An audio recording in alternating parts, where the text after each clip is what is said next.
النبي يا أيها الذين آمنوا صلوا عليه وسلموا تسليما اللهم صل على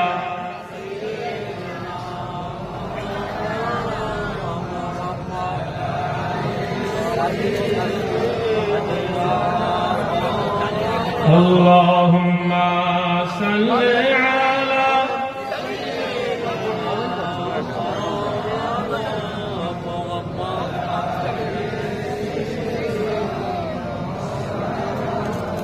اللهم صل على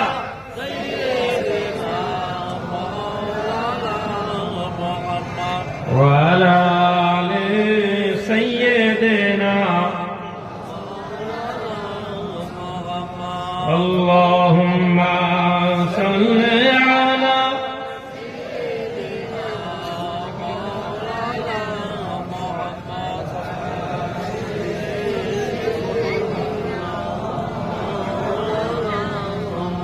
আমার সম্মানিত দিনদার ইমানদার গ্রামবাসী ভাইরা,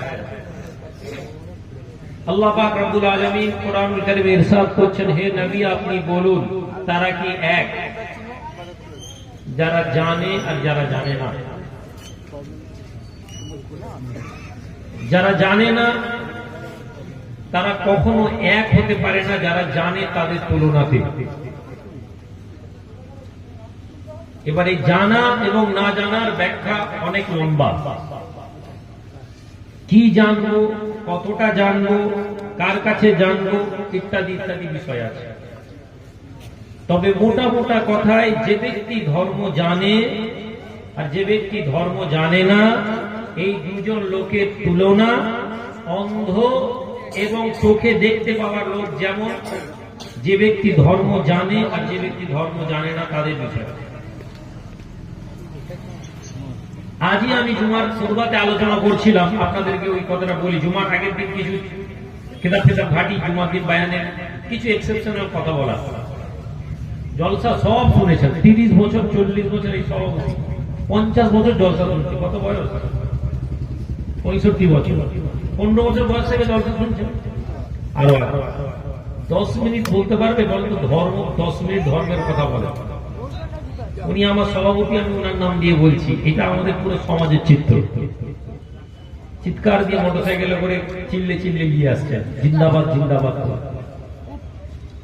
আপনি বলছেন ভাইজান জিন্দাবাদ, আপনার জিন্দাবাদ বলায় কি আমি জিন্দাবাদ থাকবো? আপনার মুর্দাবাদ বলা থেকে আমি মুর্দাবাদ হব? তাহলে জিন্দাবাদ এবং মুর্দাবাদ বলাতে কিছু যায় আসে না। কি যায় আসে? জিন্দাবাদ কোথায় বলছি, কখন বলছি, কার জন্য বলছি, কি জন্য বলছি।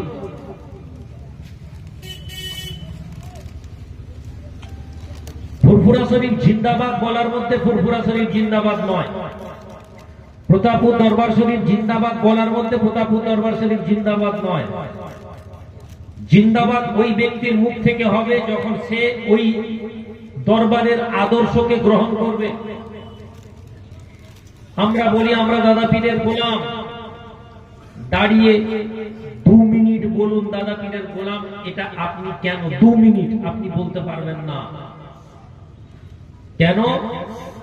30 বছর শুধু জলসা শোনার জন্য এখানে এসে বসেছেন।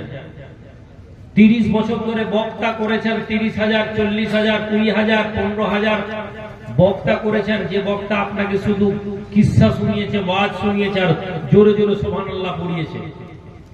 কাজ ভালো না মন্দ আমি ওখানে যাচ্ছি না। বিষয়বস্তু, 30 বছর আপনি ওয়াজ শুনেছেন, আপনি 10 মিনিট কথা বলতে পারছেন না ধর্ম সংক্রান্ত। দাদা হুজুর পীর কেবলার ওসিয়ত, 5টা ওসিয়ত বলুন তো, বলতে পারছেন না। তাহলে আপনাকে বুঝতে হবে যে আপনি ধর্ম জানেননি, সিলসিলা জানেন না। পরিণতি, সিলসিলা না জানার কারণে যে যা বলছে আপনি সেটাতেই বলছেন সুবহানাল্লাহ। দাদা হুজুর পীর কেবলাকে মানি, এ কথা যেমন বলবো, সেরকম দাদা হুজুর পীর কেবলা কি বলেছেন সেটা জানবো। যেদিন আমি জেনে নিলাম, তারপরে যখন জিন্দাবাদ বলছি, তখন আমার মনের মধ্যে মজবুতি আছে। যেদিন জানবো না, সেদিন জিন্দাবাদ বললে কালকে একটা অন্য হাওয়া কথা এলে আমি অন্যদিকে চলে যাব, পরশুদিন আরেকটি হাওয়া আসবে, ওদিকে চলে যাবে।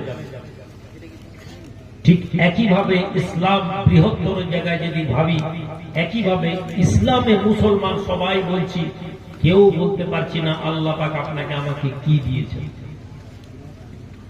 সারাদিন ধরে দোয়া পড়ছি, রব্বানা আতিনা ফিদ দুনিয়া হাসানা ওয়া ফিল আখিরাতি হাসানা ওয়া কিনা আযাবান নার। মানেটা অনেকেই জানি না, আর যদি জানি মানেটা, হে আমার রব আমাদের দুনিয়াটা ভালো করে দিন। আল্লাহর বান্দা নামাজের পরে, দোয়ার পরে ইমাম সাহেব দোয়া চান, পীর সাহেব দোয়া চান, হুজুর সাহেব দোয়া চান, আমির সাহেব দোয়া চান। তুমি আমিন আমিন আমিন আমিন করতে থাকো। হে আমার রব আমার দুনিয়াটা ভালো করে দিন। রব্বানা আতিনা ফিদ দুনিয়া হাসানা ওয়া ফিল আখিরাতি হাসানা। হে আল্লাহ আমার আখিরাতটা ভালো করে দিন। ওয়া কিনা আযাবান নার, আমাকে জাহান্নাম থেকে মুক্তি দিন। হে মানিকগ্রামের যুবকেরা, জওয়ানেরা, দাঁড়িয়ে যাওয়ার আমাকে জবাব দিয়ে যাও, হুজুর আমাদের দুনিয়াটা ভালো। দুনিয়া ভালো কাকে বলবো প্রশ্ন যদি করে দেওয়া হয়, যুবক তুমি জবাব দিতে পারবে না।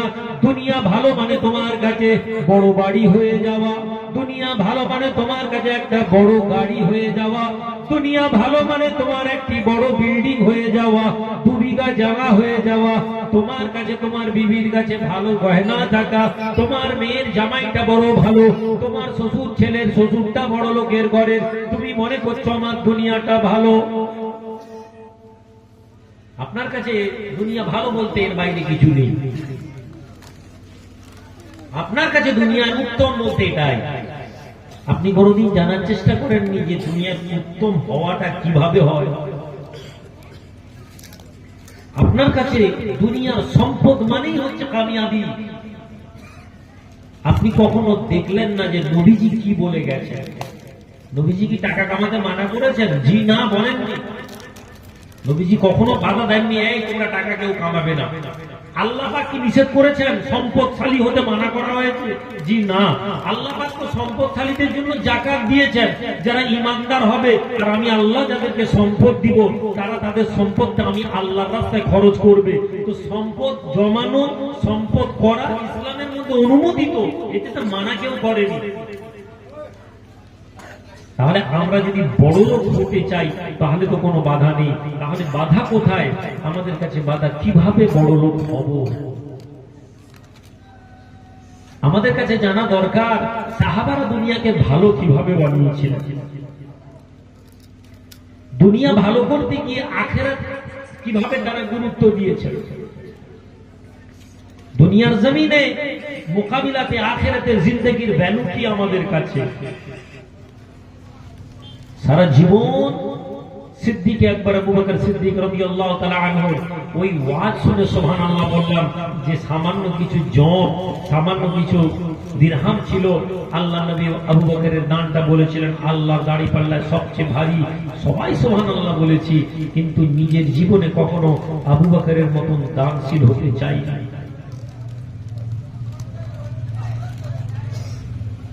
উসমান ইবনে আফফান রাদিয়াল্লাহু তাআলা আনহু মদিনা মুনাওয়ারাতে তিজারত করে বাড়ি ফিরেন। সঙ্গে একটা নয়, দুইটা নয়, 70 খানা উট আমিরুল মুমিনিন উসমান ইবনে আফফানের সাথে আছে। রাসূলুল্লাহর জামানা, মদিনার মধ্যে দুর্ভিক্ষ হয়েছে, মদিনাতে খাদ্য নেই, মদিনায় খাবার নেই, খাবারের মূল্য আকাশ ছোঁয়া, গরিব মানুষ কিনতে পারছে না। ইহুদিরা ঠিক করে নিল ওসমান তেজারত করে সিরিয়া থেকে আসছে, দামাস্ক থেকে আসছে, প্রচুর শস্য দানা নিয়ে আসছে। আমরা মদিনা থেকে একটু এগিয়ে যাই, কয়েক ক্রোশ দূরে গিয়ে আমরা ওখানে ওসমানের সাথে ব্যবসা করে নিই, ওসমানের কাছ থেকে বেশি দাম দিয়ে মালগুলো কিনে নিই। 1 টাকার মাল ওসমানের কাছ থেকে 2 টাকায় কিনে নিই, তাহলে আমরা এখানে এসে যা খুশি তাই দাম করতে পারবো। 3 টাকা 4 টাকা যা মনে চাইবে দাম করবো, আমাদেরকে কেউ আটকাতে পারবে না, কেননা মাল আমাদের কাছে থাকবে। ইহুদিরা বসে ঠিক করলো, ঠিক বলেছো ভাই, ওসমানকে লোভ দেখাই, ওসমান 1 টাকার মাল 2 টাকা থেকে হু করে আমাদেরকে বিক্রি করে দিবে। 1 টাকার মাল 1 টাকা 10 পয়সায় বিক্রি হবে, 1 টাকার মাল 1 টাকা 20 পয়সায় বিক্রি হবে, আমরা 1 টাকার মাল 2 টাকায় দিয়ে দিব। মদিনা মুনাওয়ারা থেকে একজন নয়, 2 জন নয়, ইহুদিদের বড় তাজিরদের, বড় বড় তিজারত করনেওয়ালা ব্যবসায়ী মণ্ডলী এগিয়ে গেছে ওসমান ইবনে আফফানের কাছে। মদিনা শহরে প্রবেশ করতে যাবেন, বাজারের সামনে দাঁড় করিয়ে দিয়েছে আমিরুল মুমিনিন ওসমান ইবনে আফফানকে ইহুদিরা। ভাই ওসমান, তুমি কেমন আছো? ব্যবসা কেমন চলছে? বাণিজ্য কেমন চলছে? আলহামদুলিল্লাহ, আল্লাহর বান্দা ওসমান ইবনে আফফান রাদিয়াল্লাহু তাআলা আনহু বলেন, বড় ভালো। মদিনার অবস্থা জানো? মদিনার খবর রেখেছো? না, মদিনার অবস্থা খুব খারাপ। তাই নাকি? হ্যাঁ, কি হয়েছে? মদিনায় দুর্ভিক্ষ, লোকের কাছে পয়সা নেই, খাওয়ারের জিনিসের মূল্য অনেক এলোমেলো, লোক খাবার কিনতে পারছে না, অভাব আছে। আচ্ছা ওসমান, তুমি সফর থেকে অনেক কষ্ট করে আজ ব্যবসা এসেছো, আমরা ঠিক করেছি আমরা তোমাকে ভালো মূল্যে দাম দিয়ে পয়সা নিয়ে তোমার কাছ থেকে মাল কিনে নিব, আর মদিনায় গিয়ে তোমাদেরকে ব্যবসা করতে হবে না। আমরা 1 টাকার মালকে তোমাকে ডবল প্রফিট দিব, ডবল লাভ দিব। 1 টাকার মাল তোমাদের কাছ থেকে 2 টাকায় নিয়ে নিব, আমাদেরকে সব মাল দিয়ে দাও। আপনি আমি হলে হ্যাঁ ভাই ঠিক আছে, বিশাল প্রফিট। ধরে নেন আপনি একটা ব্যবসায় নেমেছেন, কম্বল নিয়েছেন, 200 টাকার কম্বল আপনি ভেবেছেন 400 টাকা বিক্রি করবো। এখন 200 টাকার কম্বলকে যদি বলে 600 টাকা, আপনি তো চোখ বন্ধ করে দিয়ে দিলেন। রব্বানা আতিনা ফিদ দুনিয়া হাসানা, এই শব্দের ব্যাখ্যা ওসমান ইবনে আফফানের এই কথা থেকে বুঝুন। হে মুসলমানেরা, জওয়ানেরা, ইসলামকে বুঝতে গেলে, ধর্মকে জানতে গেলে ওয়াজের মজলিসে শুধু ওয়াজ শুনলে হবে না, ওয়াজের মজলিস থেকে যে কথা শুনবে ওই কথাকে নিয়ে নিজের জিন্দেগিতে, নিজের জীবনে লাগাও। আমিরুল মুমিনিন ওসমান ইবনে আফফান রাদিয়াল্লাহু তাআলা আনহু জবাব দেন, এই ইহুদিরা এর চেয়ে বেশি দাম আমি পাবো মদিনাতে, মদিনাতে এর থেকে ভালো দাম পাবো। ইহুদিরা ব্যবসায়ী ছিল, তারা জানেন। আচ্ছা ঠিক আছে, 1 টাকার মাল 2 টাকায় দিব। ওসমান ইবনে আফফান বলছেন এর চেয়েও ভালো দাম পাবো, 2 টাকা, 1 টাকার মাল 3 টাকা, এর চেয়ে বেশি দাম পাবো। ওরা অবাক হয়ে গেল, 1 টাকার মাল 3 টাকায় কে কিনবে? আলোচনা চলছে, ইহুদিরা বলছে দেখো মদিনাতে মাল নেই, সুতরাং মানুষ তো খাবে, ঘর গাটি জায়গা সম্পদ সব বন্ধক রেখে তো পেটে খাবে, তাহলে মাল নিলে কিন্তু লস হবে না। ব্যবসায়িক দিমাগ চলছে, তখন কি করা যাবে? তারা বললো আমরা 2 জন মিলে নিয়ে নিই, 3 জন মিলে। তারা বললো যে ঠিক আছে ওসমান, হ্যাঁ আমরা জানি মদিনায় তুমি তো বড় ব্যবসায়ী, 1 টাকার মাল 4 টাকায় দিব। ওসমান ইবনে আফফান বলছেন এর চেয়ে বেশি রেট পাচ্ছি, 5 টাকা, 6 টাকা, 7 টাকা। যখন 7 টাকাতে ওসমান ইবনে আফফান বলেন এর চেয়ে বেশি পাচ্ছি, তখন তারা বলছে অসম্ভব, মদিনাতে আমাদের থেকে বড় ব্যবসায়ী আর কেউ নেই, 1 টাকার মাল 7 টাকা দিয়ে কিনবে, আমরা বিশ্বাস করিনি। কে কিনবে তোমার কাছে? ওসমান ইবনে আফফান রাদিয়াল্লাহু তাআলা আনহু বলেছেন চলো। ইহুদিরা বলছে চলো দেখি কে এত দাম দিয়ে কিনবে, কার এত টাকা মদিনায় আছে যে 1 টাকার মাল 7 টাকার বেশি কিনবে। হে আল্লাহর বান্দা যুবকেরা, জীবনকে বদলে যদি না নাও, জেনে নাও আল্লাহর কথা শোনার পরে সাহাবাদের কথা শুনবে আর এখানে ফেলে দিয়ে চলে যাবে। তাদের ব্যাপারে বলা হয়েছে খাতামাল্লাহু আলা কুলুবিহিম, তাদের অন্তরে আল্লাহ মোহর মেরে দিয়েছেন। মুশরিক কাফের মুশরিকদের ব্যাপারে কথা বলা হয়েছে, ওদের অন্তরে আল্লাহ মোহর মেরে দিয়েছেন। আর একদল মুসলমান যারা নিজেদেরকে মুসলমান মনে করে অথচ তাদের ভেতরে মুনাফিকি ভর্তি হয়ে আছে। এই মুনাফিকি মুশরিকের থেকেও খারাপ। কেন না মুশরিক প্রকাশ্যে আল্লাহর দুশমনি করেছে, আর মুনাফিকরা আল্লাহকে মানি একথা বলে আল্লাহ বিরোধিতা করেছে। আপনারা অবাক হয়ে যাবেন, মসজিদে ইমাম সাহেবকে যদি বলেন যে ইমাম সাহেব আমাদেরকে জুমাতে বই দেখে দেখে মুনাফিকের চরিত্রটা বলেন তো, আমি আজকে ওয়াজ করব না, আমি ওয়াজ করলে আপনি ভাববেন হুজুর মনে হয় আগের মধ্যে আমাদের কি ইশারা করে বলছে। বক্তা ভালো কথা বললেই আমরা ঠিক করে নি যে ওই মনে হয় ওই লোকটাকে ইশারা করে বলছে। তাহলে বিরোধমূলক কথা আমি বলছি না, কিন্তু আপনি যদি ধর্ম জানতে চান মসজিদের ইমাম সাহেবকে বলবেন মুনাফিকের লক্ষণ, আর আপনি নিজেকে দেখবেন 70 থেকে 80% মুনাফিকের আলামত আজকে এই মুসলিম সমাজের মধ্যে এসে গেছে। আপনি স্বপ্ন দেখছেন যে পীর সাহেবের লেজ ধরে জান্নাত চলে যাবে, আপনি মনে করছেন ভাইজান জিন্দাবাদ ভাইজান জিন্দাবাদ করে দিয়েছি মানে জান্নাত চলে যাবে। যদি এইভাবে জান্নাত পেয়ে যাওয়া যেত, এত সস্তায় যদি জান্নাত পেয়ে যাওয়া যেত, তাহলে দুনিয়ার কোটিপতি লোকেরা কেউ জাহান্নামী হতো না, অন্য কোন নবীর উম্মত জাহান্নামে যেত না। জান্নাতে যাবার জন্য একটা ক্যাটাগরি দরকার, একটা স্ট্যান্ডার্ড দরকার। ওই স্ট্যান্ডার্ড পাস হলে তারপরে ওলি আউলিয়া পীর গৌস কুতুব জান্নাতে নিয়ে যাবে। ওই স্ট্যান্ডার্ড আমরা আজকে দিনে নেই। আর এটা বোঝার জন্য আপনাকে কোরআন হাদিসের জ্ঞান রাখতে হবে। আমরা বলি পীর ওলি আল্লাহরা আমাদেরকে জান্নাতে নিয়ে যাবে, কিন্তু ওই পীর ওলি আল্লাহরা কার জন্য সুপারিশ করবে এটা আমরা জানি না। বেনামাজি বেরোজগার সবাই যদি জান্নাত চলে যেত, তাহলে মুনাফিকরা জান্নাত চলে যাবে।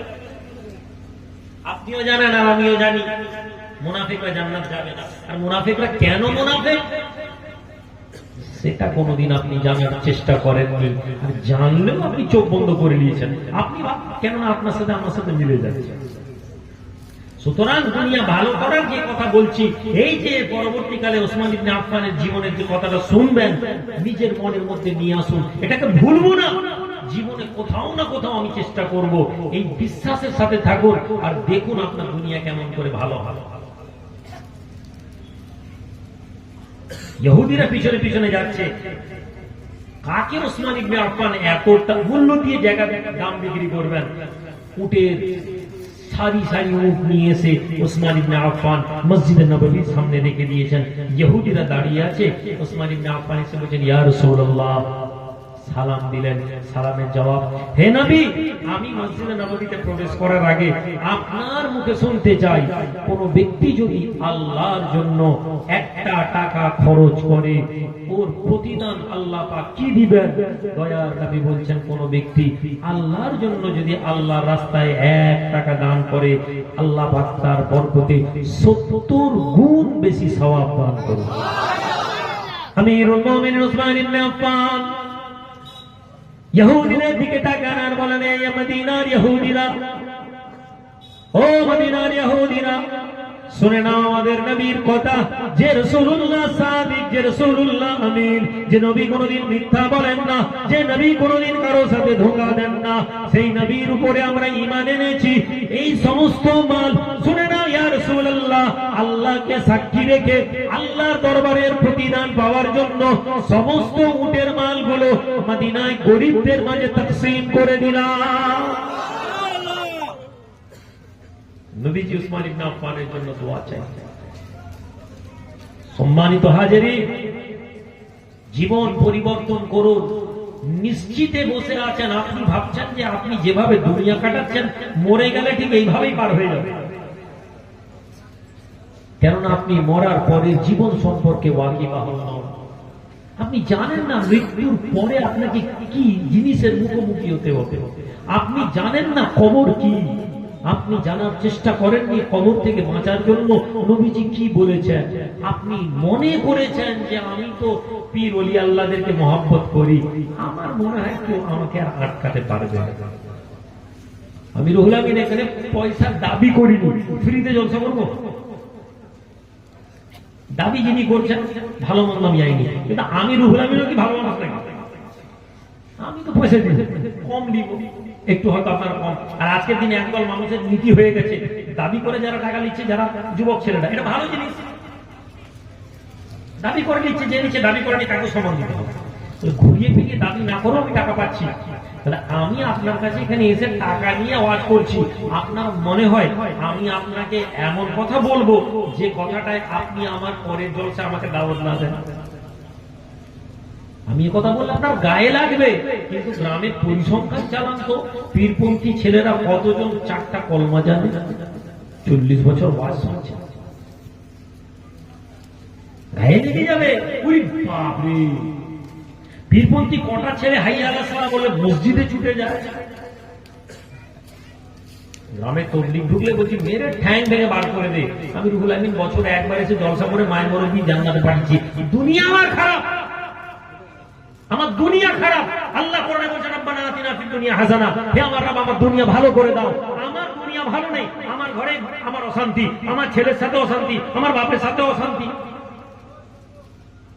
আপনি আপনার পরিবারকে নিয়ে শান্তিতে নেই, আপনি আপনার বাপ মা ছেলে মেয়েকে নিয়ে অশান্তি। আপনি ব্যবসা করতে যাচ্ছেন, আপনার ব্যবসা ভালো নেই। আপনি বাণিজ্য করতে গেছেন, আপনার লস। আপনি লোকের ঘরে কাজ করেছেন, কোম্পানি টাকা দেয়নি। আপনার দুনিয়া ব্যস্ততার মধ্যে কেটেছে, আপনার দুনিয়া ভালো নেই। আপনি ভাবছেন আপনি মরে গেলে আপনার আখিরাত ভালো হয়ে যাবে। আরে ভালো যার দুনিয়া যার ভালো হয়ে যাবে তার একটা লক্ষণ হচ্ছে আখিরাত ভালো। আর দুনিয়া ভালো মানে টাকা নয়, দুনিয়া ভালো মানে বড় বাড়ি নয়। আমরা দুনিয়া ভালো মানে বড় বাড়ি আর পাকা বাড়ি করার চক্করে দুনিয়া ভালো করেছি। বাদশাহ হারুন আল রশিদের একজন ছেলে ছিল, বাদশার ছেলে একেবারে সাধারণ ভাবে থাকতো, একেবারে সাধারণ ভাবে থাকতো, গ্রামের মানুষদের সাথে ঘুরে বেড়াতো, সাধারণ গরিব মজদুর লোকেদের সাথে ঘুরতো। রাজপ্রাসাদে যখন ঢুকতো বাদশার ছেলে কেউ আটকাতো না, কি দেখতো ময়লা জামা সাধারণ জামা, আমির ওমরা ওরা হাসতো মুচকি মুচকি, হ্যাঁ বাদশার ছেলে পাগল, স্বাভাবিক না। আমি ভুলাম না তো ঠাট বাটে থাকে, আমার ছেলে যদি একদম সাধারণ জামা কাপড় পরে থাকে, আপনার হুজুর ছিলেন ঠিক মতো হলো নি বাবু, বাপের মতন হলো। আপনি তার তাকওয়া দেখেন না, আপনি তার আল্লাহ ভীতি দেখেন না, আপনি তার খোদা ভীতি দেখেন না। মসজিদের ইমাম সাহেবের ছেলে যদি সাধারণ হয়ে ঘুরে বেড়ায়, আরে ভাই মসজিদের ইমাম এত ভালো, ছেলেটা বেকার। আপনি দেখছেন না যে ছেলেটা পাঁচজেরা নামাজ মসজিদে পড়ছে, আপনি দেখছেন না যে ছেলেটা তাহাজ্জুদের আগে মসজিদে এসে নামাজ পড়ছে, আপনি এটা তার দেখছেন না। আপনি তার কিরিশ দেওয়া জামাটা দেখছেন, আপনি তার ভালো জুতোটা দেখছেন। আপনি ধর্মের ব্যাপারে উদাসীন বলে আপনার কাছে এই টাকা পয়সা বাড়ি গাড়ি এগুলোই প্রায়োরিটি, এগুলোই প্রাইমারি গুরুত্বপূর্ণ হয়েছে। কিন্তু যেদিন আপনার মনে হবে টাকা পয়সা আল্লাহ তুমি দিলে ঠিক আছে, কিন্তু ধর্মের জায়গাটাকে আমি মজবুত করব। ভালো জামা পরতে আমি নিষেধ করিনি, কিন্তু আমি বলেছি যে ভালো জামা পরার সাথে সাথে ওই জামাটা যেন মসজিদের ভেতরে হাইয়া আলাস সালার সঙ্গে প্রবেশ করে। ভালো গাড়ি থাকার সঙ্গে সঙ্গে রাস্তায় যেখানে নামাজের ওয়াক্ত আপনার গাড়িটা যেন দাঁড়িয়ে যায় আর সিজদায় গিয়ে কথা বলে, হে আমার রব তুমি আমাকে সম্মান দিয়েছো, টাকা দিয়েছো, গাড়ি দিয়েছো, আমি তোমার কাছে সিজদা করছি। এটার নাম আতিনা ফিদ দুনিয়া হাসানা। এই যুবকেরা সারা রাত ওয়াজ শুনো, কিন্তু মজলিস থেকে কিছু নিয়ে যাও না। বরং আমি রুহুল আমিনকে একটু টুক করে একটা কিছু বলে দিই, ওইটাই কালকে ইউটিউবের চ্যানেলে ছেলেরা ওটাকে হাইলাইট করবে, ভাইরাল করবে, চা দোকানে বসে বসে আলোচনা হবে, ওইটা বললো ঠিক বলেনি, আবার নানা ঠিক বলেছে। এই হচ্ছে আমাদের জলসা থেকে নিয়ে যাই বাড়িতে। পরচর্চা পরনিন্দা যেটা হয় সেটাই আমরা চা দোকানে আলোচনা। কেউ কি দেখেছেন কোনোদিন ভাই ওই যে কোরআনের কথাটা বললো, ওই যে হাদিসের কথাটা শোনালো, কি আমাদের কি এরকম কথা ভাবতে হবে? কোনোদিন শুনেছেন? কোনোদিন আপনি আমাদের চর্চা কেন না আমরা আমাদের মেজাজ বানাইনি? আমাদের কাছে ওয়াজ মানে কোনো এন্টারটেইনমেন্টের আনন্দ ফুর্তি। আবার ওয়াজের মজলিসে এখন হাসি ঠাট্টার খেলা চলে এসেছে। বিশেষ করে বাংলাদেশের কিছু কিছু আলেম আমাদের এই ফেসবুকে জামানায় সব দেখতে পাওয়া যায়। আপনি দাদা হুজুর পীর কেবলাকে ভালোবাসেন, এই কথা বলার নয়। মুজাদ্দিদ জামান পীর আবু বকর সিদ্দিক রাহমাতুল্লাহ আলাইহি আপনাকে তাকওয়ার জীবন অনুসন্ধান করতে বলেছেন। তার উলামারা, তার আলেমরা পায়খানা করবেন কিভাবে সেটা বলার পরে আপনাকে দেখিয়েছেন। পায়খানা এক জায়গায় করবেন, উঠে গিয়ে আরেক জায়গায়, তখন মাঠে ঘাটে যখন পায়খানা হতো সেটা আপনাকে বলে দিয়েছেন। আপনার কাছে এগুলো কোনো মায়না নেই। হে আল্লাহর বান্দা যুবকেরা, আল্লাহর কোরআন বলে তাযাওয়াদু ফাইন্নাল ইন্না খায়রাজ যাদিত তাকওয়া। পাথেয় সংগ্রহ করো। রাস্তায় তুমি যখন বেরো যুবক, এখান থেকে উড়িষ্যা যাব, এখান থেকে দিল্লি যাব, এখান থেকে বোম্বে যাব, রাতের বেলা যখন তুমি ঘর থেকে বেরো, তুমি তোমার ব্যাগের মধ্যে খাবারটা রেখে দাও, তুমি তোমার ব্যাগের মধ্যে কাপড়টা রেখে দাও, তুমি তোমার ব্যাগের মধ্যে পানিটা রেখে দাও, তুমি তোমার সঙ্গে টিকিটটা নিয়ে নাও, না জানি রাস্তায় যেন কোনো ঝামেলা না হয়। হ্যাঁ, এই দুনিয়া মুসাফির, এই দুনিয়া সফর করার জায়গা। এই দুনিয়ার মধ্যে তুমি তোমার আখিরাতের পাথেয়গুলো সংগ্রহ করো, আখিরাতের রাস্তাটা ঠিক করে নাও। কাল দুনিয়াতে নিঃশ্বাস বন্ধ হয়ে গেলে কবরটা কেমন করে মোকাবিলা করব?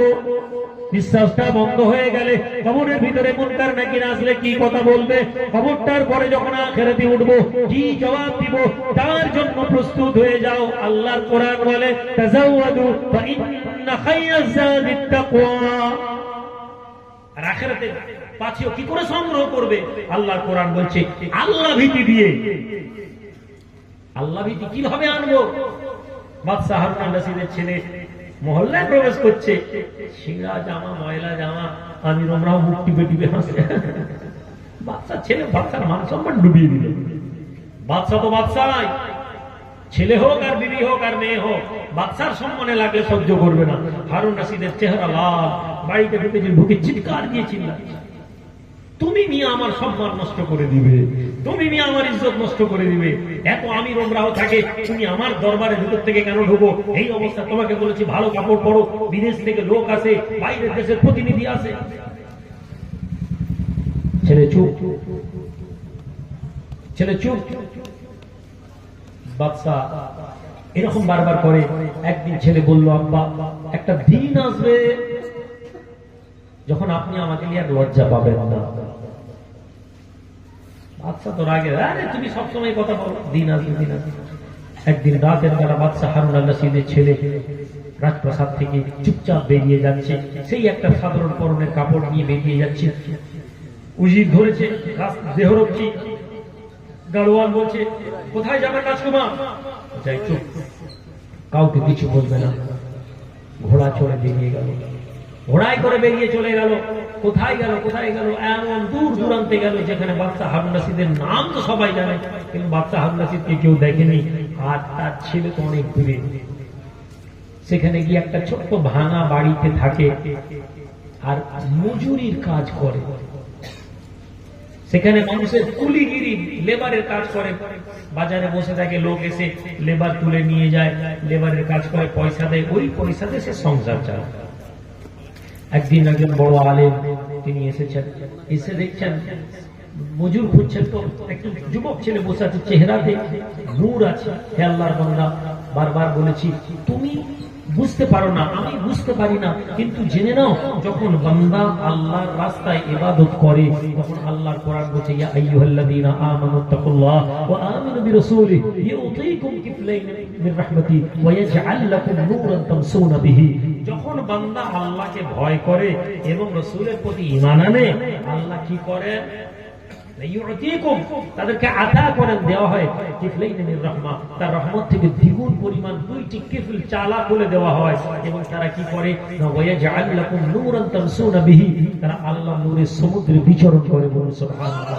এই আয়াত দিয়ে ইলমে তাসাউফের একদল ব্যাখ্যা করেছেন। সর্বোপরি এই আয়াত দিয়ে বলা হয়েছে বান্দা যখন জিকির আজকার করে আল্লাহ তার চেহারায় নূর দিয়ে দেন, ঈমানের নূর। যাদাকুম ঈমানা, তাদের ঈমান বৃদ্ধি হয়ে যায়। মানুষের ঈমান বৃদ্ধি হয়। আপনার ঈমান বৃদ্ধি হয়েছে কোনদিন? আপনি উপলব্ধি করতে পেরেছেন? আপনি যদি না পারেন তাহলে আফসোস, তাহলে আপনার ঈমান বৃদ্ধি হবে দুইটা কন্ডিশনে। যখন আপনার কাছে আল্লাহর কথা বলা হবে, আপনার কাছে আল্লাহর কথা বলা হবে, তখন আপনার অন্তরটা আল্লাহর ভয়ে ভীত হয়ে যাবে। এটা মুমিনদের লক্ষণ বলা হয়েছে, ইন্নামাল মুমিনুনা আল্লাযীনা ইযা যুকিরাল্লাহ ওয়াজিলাত কুলুবুহুম। যখন আল্লাহর কথা বলা হয় মুমিনরা কি করে? তাদের ভয় অন্তর দূর করে। আপনি মজলিসে বসেছেন আল্লাহর কথা শোনার জন্য, আপনি বলছেন দেখি কিছু বলে নাকি তার বিরুদ্ধে? হ্যাঁ, একদল শ্রোতা নেই আমাদের নামে, আমাদের মহল্লাতে, আমাদের এলাকাতে, যারা জলসা এই জন্য শুনতে আসে যে বক্তা কিছু ফিতনা ফাসাদি কথা বলবে কিনা। আপনার মনে হয় ওই মজলিস থেকে আপনি ধর্ম কিছু নিয়ে যেতে পারবেন? আপনি বলুন ভাইজান আপনার জলসা শুনতে আসিনি, আমি আমার কথা বলছি না, আমি সমাজের কথা বলছি। আমাদের মতন বক্তা তো 1 ঘন্টা 1.5 ঘন্টা 2 ঘন্টা যদি 10 মিনিট পরচর্চা না করি আমাদের জলসা কমপ্লিট হবে না। সরাসরি না বলি, ইশারায় ঠাড়ে ঠোরে অন্যের গীবত অন্যের সমালোচনা করতে হয় আমাদেরকে, না হলে আমরা মনে হয় আমাদের জায়গা মজবুত হয়। আর আপনি মুমিন যখন হয়ে যাবেন, যখন আল্লাহর কথা আপনি শুনতে আসবেন, যখন আল্লাহ পাকের কথা শুনবেন, আপনার অন্তরটা কি হবে? আপনার অন্তরটা আল্লাহর ভয়ে প্রকম্পিত হবে, ভয়ে ভীত হবে। এবং যখন আপনার কাছে কোরআনের কথা বলা হবে, ওয়াইজা তুলিয়াত আলাইহিম আয়াতি, আর যখন কোরআনের কথা বলা হবে তখন আপনার অন্তর যাদাতুল ঈমানা, আপনার অন্তরের ঈমানটা বৃদ্ধি পেয়ে যাবে। জোরে বলুন সুবহানাল্লাহ। আপনি দেখতে পাবেন ঈমানের উজ্জ্বলতা যখন আপনি নিজেকে আল্লাহ জিকিরের মধ্যে রাখবেন, সুবহানাল্লাহ, আলহামদুলিল্লাহ, আল্লাহু আকবার পড়বেন, তাসবিহ পড়বেন, গীবত থেকে বেঁচে থাকবেন, পরচর্চা থেকে বেঁচে থাকবেন, পরনিন্দা থেকে বেঁচে থাকবেন, সমালোচনা থেকে বেঁচে থাকবেন। আজকে আমাকে একটি ছেলে একটা মেসেজ পাঠিয়েছে, আপনাদের উদ্দেশ্যে বলছি, যারা কমিটি বিভিন্ন ভাইজান ভালোবাসা, হয়তো আমি খারাপ ধরবো না, কিন্তু আমার মনে হয় যে ভালোবাসা না যেটা, এই জন্য তার মেসেজের মধ্যে এমন কিছু আছে যে কথাটা আমি সমালোচনার দুর্গন্ধ পেয়েছি। আর যখনই এরকম মেসেজ আসে আমি এগুলোকে স্ক্রিনশট করে রেখে দিই। আমি জানি যে পরবর্তীকালে যেই আমি বলবো লোক ডিলিট করে দেয়। একটি ছেলে আমাকে মেসেজ পাঠিয়েছে, ভাইজান আপনার এলাকার আইমার যারা কর্মী, আইমার যারা নেতৃত্ব, তারা আর কেউ কাজকর্ম করছে না, তারা আইমার নামে কালেকশন করছে, দরবারের জলসায় লক্ষ লক্ষ টাকা তারা কালেকশন করেছে। এমন পর্যন্ত সে বলেছে প্রত্যেক বাড়ি থেকে 100, 200, 1000, 2000 দিয়েছে, এই টাকা নিয়ে আসে তারা, তারা কেউ কাজকর্ম করছে না। আচ্ছা, এই অভিযোগটা কত গুরুতর অভিযোগ। এই কথার মধ্যে একটা আমাকে ভালো লেগেছে যে মালিগ্রামের 2-10টা 20টা লোক হয়তো বিরোধী আছে, কিন্তু আমার মালিগ্রামের প্রতিটি ভাইয়েরা প্রত্যেকে দরবার শরীফে শরীক হয়েছেন। জোরে বলি সুবহানাল্লাহ। এটা আমি আপনাদের আন্তরিকভাবে শুকরিয়া। আমি বারবার বলি যে সবার কাছে আপনারা চাঁদা দেবেন না। দরবারের যারা বাগ প্রতাপ ও দরবার শরীফ পশ্চিমবঙ্গ নয়, আজকে গোটা ভারতবর্ষ সহ আজকে আন্তর্জাতিক আঙিনাতে একটি ব্যতিক্রমী দরবার। জোরে বলুন সুবহানাল্লাহ। কিসের জন্য? শুধুমাত্র আমরা আমাদের আদর্শ দিয়ে। পীর তো হাজার হাজার আছে ভাই, শ্রাবণ ভাই বলবেন, হাজার হাজার পীর পেয়ে যাবে। আপনি চলে যান বোম্বেতে, চলে যান, বোম্বে থেকে একজন বড় রিয়েল এস্টেটের বিজনেসম্যান এসেছেন, বড় জার্নালিস্ট এসেছেন, বলছেন আমরা বহু সুন্নিয়াতের দরবারে গেছি, দরগায় গেছি, আপনার এখানে এসে মনে হয়েছে যে আমরা যে সুন্নিয়াত নিয়ে যে ভুল ভ্রান্তি আমাদের থাকে, আমাদের কোনটা হয়, আমরা শিক্ষিত লোক, আমরা প্রকাশ্যে বলতে পারি না, হুজুরদের সামনে সব কথা বললে আমাদেরকে ওয়াহাবি বলে দিবে, আমরা বলতে পারি না। আপনার এখানে এসে আমাদের মনে হলো যে আমার জীবনে, ভদ্রলোকের বয়স মিনিমাম 60 বছর বয়স, ইংরেজি স্টেটমেন্ট পেপারে তিনি আর্টিকেল লিখেন, তিনি বলছেন আমার জীবনে এই প্রথম এমন একটি দরবারে গেলাম যেখানে কোরআন এবং সুন্নাতের সাথে পীরপন্থীকে আমি দেখতে পেয়েছি। এবং সেই মেহমানদারিতে মালিগ্রামের কোন এক ছেলে, আমি যাকে চিনি হয়তো, সে 100 টাকা শরীক হয়েছে। জোরে বলা যাবে। আপনি আমাকে বিরোধী, আমার বিরুদ্ধে বলতে পারেন, আপনি বলতে পারেন আমি রুহুল আমিন আপনার খারাপ কাজ করেছি, কিন্তু আপনি আল্লাহর দরবারে গিয়ে নিজের চোখ বন্ধ করে যখন ভাববেন, আপনি দেখতে পাবেন আমি রুহুল আমিন আপনার স্বার্থের বিরুদ্ধে কখনো যাইনি, এই জন্য যে আমার সমাজের কোনো ক্ষতি হবে। এই মানুষগুলো কালেকশন করেছেন, দরবারে কাজে যুক্ত থাকে, কত টাকা কালেকশন? 1 লাখ, 2 লাখ, 5 লাখ। সারা জীবন এই লোকগুলো সংসার চলে যাবে। এই যে অভিযোগ আমি বললাম, যখনই বললাম ঠিক আছে আমি ধরবো, তাদের রিডিউট করেছে, না না না, আমি ফিতনা হবে। আপনার মনে হয় এই লোক যদি আমানতের খেয়ানত করে, এই লোকের সাথে যারা আমানতের খেয়ানত করবে, আপনি বলুন তো আমি রুহুল আমিন জানলাম না, আপনার মনে হয় এই লোক আমানতের খেয়ানত করার পরে শান্তিতে থাকবে? আমি রুহুল আমিন মাদ্রাসার নাম করে আপনাদের কাছে টাকা তুললাম, আমি রুহুল আমিন মানে যেই তুলছে সেই টাকা নিয়ে সে তার বাড়ি বানাচ্ছে, আপনার মনে হয় সেই লোক শান্তিতে থাকবে? আমরা যখন আল্লাহর রাস্তায় দিয়ে দিব, সে মাদ্রাসায় দিই, দরবারে দিই, হুজুরকে দিই, আমরা এটা বলবো আল্লাহ তোমার রাস্তায় দিলাম। এরপরে যে লোকের হাতে আসবে সে যদি আমানতের খেয়ানত করে সে আগুন জ্বলবে, আঙ্গার খাবে, আঙ্গার হাঁটবে নাকি বাংলায় বলেন, আগুন খাবে, আগুন পায়খানা করবে। কিন্তু যদি না হয়, যদি এই ছেলেগুলো চেষ্টা করেছে যে আগে কি বলতো আরবের টাকা, আগে কি বলতো আমেরিকার টাকা, মধ্যেখানে কি বলতো বিজেপির টাকা, এখন তো আবার বলতে শুরু করেছে না তৃণমূলের টাকা। কিসের জন্য? হিসাব খুঁজে যখন আপনি পাবেন না তখন এরকম বলতে হবে। এই যে জলসা করেছেন, কালেকশন করাবেন না, কালেকশন করাবেন না তো লোক তো বলবেই যে কালেকশন নেই, কিছু নেই, কেন, কোথা থেকে টাকা পাচ্ছে। কিন্তু যদি এই মানুষের আমানতের খেয়ানত না করেন, আমি যে অভিযোগ করলাম, আমি কি করলাম? অপবাদ দিলাম, বুহতান, অপবাদ। আমি অনেক নামাজ পড়ছি, নামাজ পড়ে পড়ে কপাল কালো করে ফেলছি, চা দোকানে বসে বসে পরচর্চা সমালোচনা করছি। আমার ভাইরা, আপনার মনে হচ্ছে আপনি নামাজ আপনাকে পার করে দিবে? জি না।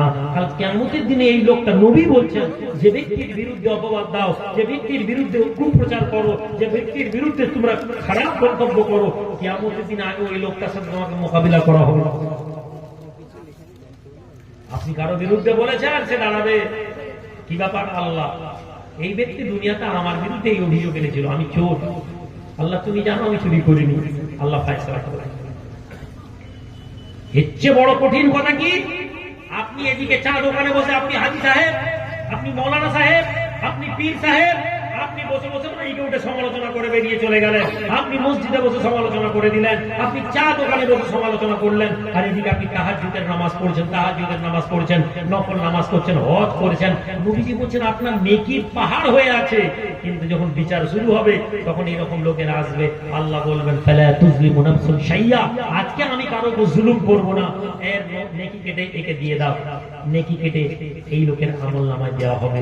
এইভাবে একটা করে লোক আসবে, তোমার আমল বন্ধ হয়ে কেটে কেটে কেটে বেরিয়ে যাবে। বান্দা, একটা সময় আসবে তোমার কাছে কোনো আমল থাকবে না। নবীজি বলছেন এখন শেষ নয়, নবীজি বলছেন এরপরে লোক থাকবে, আল্লাহ এখনো আমাদের বিচার শেষ হয়নি, আমরা পাওনাদার। আল্লাহ বলবেন কোন চিন্তা নেই, আজ আমি নাদামুল মাওয়াজিনাল কিসতা লিয়াউমিল কিয়ামা, আমি কিয়ামতের দিনে ইনসাফে দাঁড়িপাল্লা তুলেছি, আসো তোমাদের গুনাহগুলোকে দিয়ে দাও। ওই গুনাহ নিয়ে এই তথাকথিত নামাজি, তথাকথিত হাজি, তথাকথিত পীর সাহেব, তথাকথিত হুজুর সাহেব আমলটার মাথায় কি করবে না, গুনার পাহাড় দিয়ে নবীজি বলছেন এই লোক জাহান্নামে চলে যাবে। কেন শুরুতে বলেছি ধর্ম জানা জরুরি। যাচ্ছে ওই চা দোকানে ওই যুবক ছেলে, যে হয়তো অনেক বেশি জলসা শোনে না, যে অনেক বেশি ওয়াজ নসিহত শোনে না, পাঞ্জাগানে নামাজ পড়ে, বড় চর্চায় থাকে না, নিজের কাজ করে, কিয়ামতের দিনে ওই লোকটার আমলনামা দেখলে আপনি অবাক হয়ে যাবেন। আরে ভাই, তুমি তো কোনো জলসায় বসতে না, তুমি তো কোনো হুজুরের সহবতে বসতে না, তুমি তো কোনো চিল্লা দাওনি, তুমি তো কোনো মার্কাজে যাওনি, তোমার এত নেকি কি? বলা হবে এই লোক দুনিয়ার অযথা গীবতে থাকতো না, এ লোক দুনিয়ার ফিতনা থাকতো না, এ লোক পরচর্চায় থাকতো না, এ লোক আল্লাহর হুকুমকে মানতো, নেকি কম ছিল কিন্তু গুনাহ বেশি করতো না। আমার ভাইয়েরা, বেরিয়ে আসেন পরচর্চা থেকে, বেরিয়ে আসেন পরনিন্দা থেকে, বেরিয়ে আসেন। আমাদের এই সমাজে সবচেয়ে বড় ব্যাধি বসে বসে পরচর্চা করা, কাজ নেই, কর্ম নেই, চা দোকানে বসে বসে পরচর্চা করছে, চা দোকানে বসে পরনিন্দায় যুক্ত হয়ে যাবে। আমাদেরকে চেষ্টা করতে হবে, যে যার আমলনামা সে নিয়ে যাবে, কে চুরি করলো, কে ডাকাতি করলো, কে মানুষের হক নষ্ট করলো, কে মাদ্রাসার টাকা মেরে খেয়ে নিল, কে মসজিদের টাকা মেরে খেয়ে নিল, সে তার আমল নিয়ে যাবে। আমরা কারো সাথে আমরাই করবো না। একটাই কথা বলবো ভাই, আল্লাহর হিসাব আল্লাহর কাছে দিবে। বাদশাহ হারুন আল রশিদের ছেলের কথা বলে শেষ করে দিব। ওই আলেম এসে পৌঁছালেন, এসে দেখলেন বাদশাহ হারুন আল রশিদের ছেলেকে বলছেন, এই ছেলে তুমি কি মজুর? সে বললো আমি মজুরের লাইনে বসে আছি, মানে তো আমি মজুর। এসো। ছেলেটি বললো আমার শর্ত আছে। এই আলেম অবাক, কি শর্ত? কি শর্ত? বলতে লাগলো যে হুজুর, আমি নামাজের ওয়াক্ত হলে হুজুর আমি নামাজ পড়ব, নামাজের ওয়াক্ত হলে আমি নামাজ পড়ব, আমাকে নামাজের সময় আটকানো যাবে না। ঠিক আছে, আর আমাকে খাওয়ায় জোরাজুরি করা যাবে না। সুবহানাল্লাহ বলবেন।